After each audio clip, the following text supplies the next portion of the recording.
Hello friends, in this video we will look at the confusing concept of batch processing system, multi-programming system and multitasking system.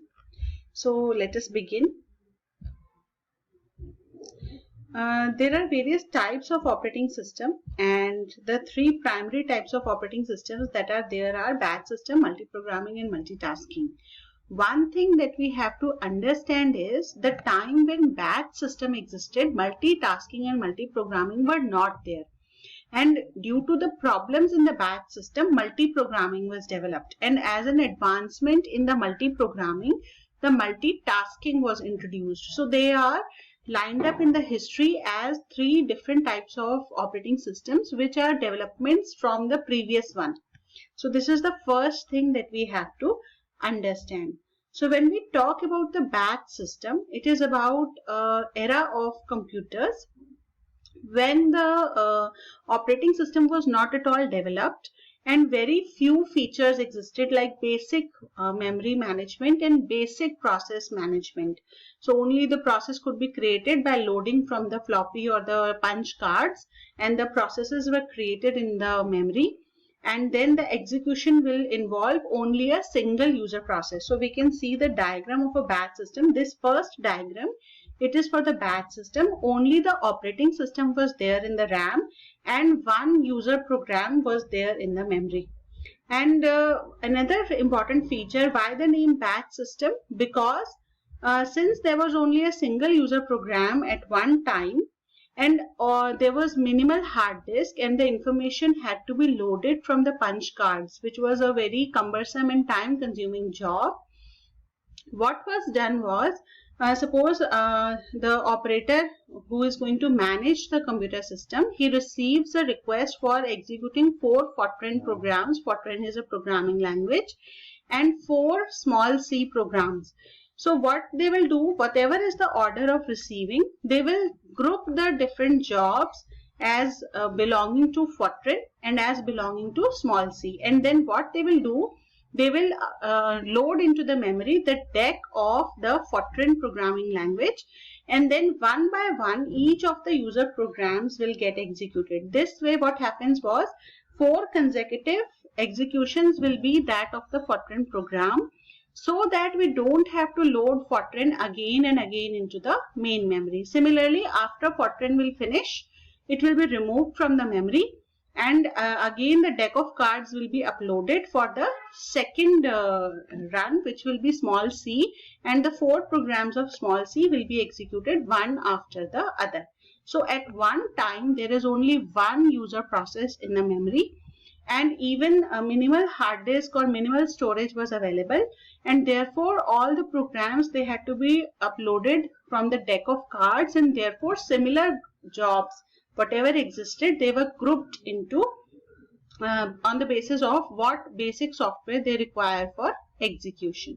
So batch system, 2 striking features: only one user program will execute at a given time, and second feature is that you group similar jobs so that you can avoid the overhead of reloading the required softwares again and again. So these are the 2 striking features: single user program and the reloading of the main basic software has to be avoided, and therefore you group the various jobs into batches which the jobs are executed one after the other. Then the second type of operating system is the multiprogramming operating system, and this second diagram is for the multiprogramming operating system. In multiprogramming, what was the problem in the batch system? Since there was only a one user program, now this program will require input output also. So the time in which the program is taking the input output, the CPU is sitting idle. It is not doing anything. So because we have only one user program in the memory, the CPU is getting wasted. So in order to overcome this problem, the multiprogramming system was introduced, in which more than one user jobs could be present in the memory. And now what the CPU will do is, it will switch between the different jobs, and the CPU will switch between the different jobs. Whenever a job will require, suppose job 1 is getting executed, then the CPU will be allocated to the job 1. It is getting executed and it requires now input output. So job 1 will attach itself to the queue of the input output device and job 2 will start executing. Now when job 2 will require input output, we will shift to job 3 and job 2 will attach to the input output queue. Similarly, the CPU is going to shuffle between different jobs or processes based on which job is getting executed and is retiring for input output. So the three important factors that we have to remember in multiprogramming is there are several jobs in the main memory at the same time. The CPU is multiplexed among these jobs, that is, it is shifted from one job to another. And when do we shift? When the process will require input output, only then the CPU will shift from one job to another job. Now let us discuss the multitasking. In multitasking, we have the concept of context switch, swapping, and several jobs are there in the CPU and shifting is really fast. Now what is context switch? Context switch is when the CPU switches from one job to another. The previous contents of the CPU registers, the memory states, everything has to be kept safe so that when the CPU is going to resume executing the same process, we don't recalculate things and we start from the same point where we have left. So context switch is when the CPU is going to shift attention from one job to another. So whatever the saving tasks are performed, that are included in the context switch. Then we have the concept of swapping.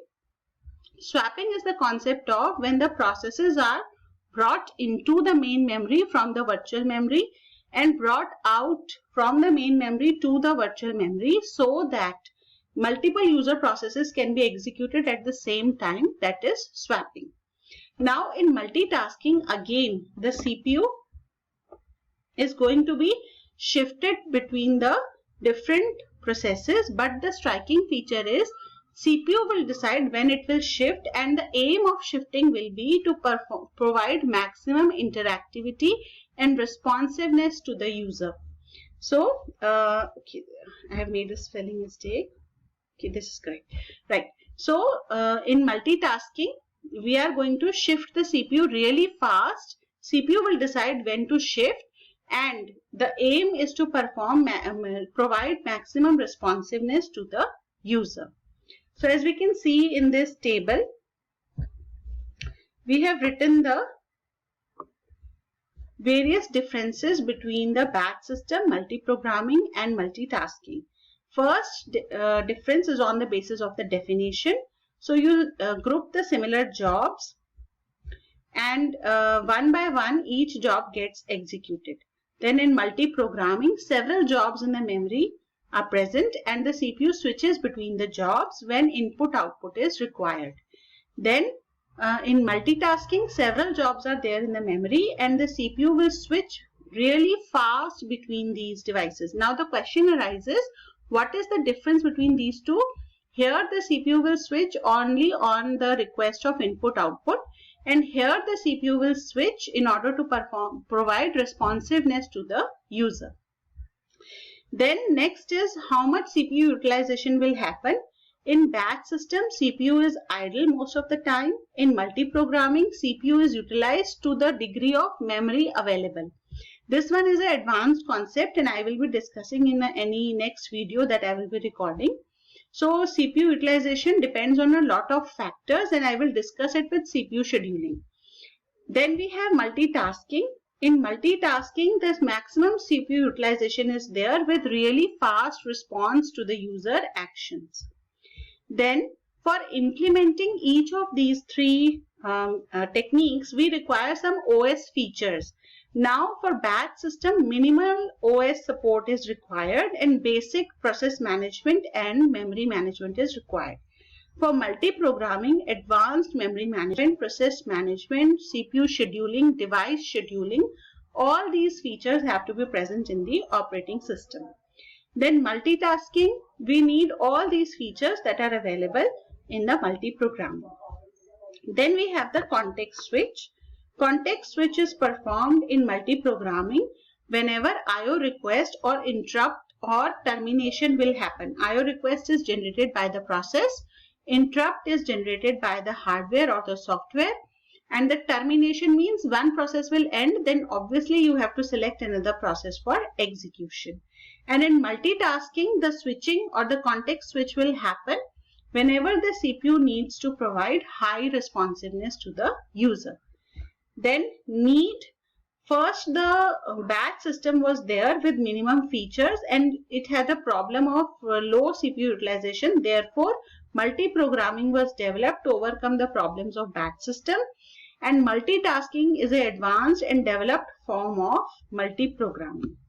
Then example of batch system is early computers, and this concept is also implemented in the databases. Then multiprogramming systems are DOS, in which only one program can be executed at a time. Then multitasking example is Windows, in which several programs can be executed simultaneously.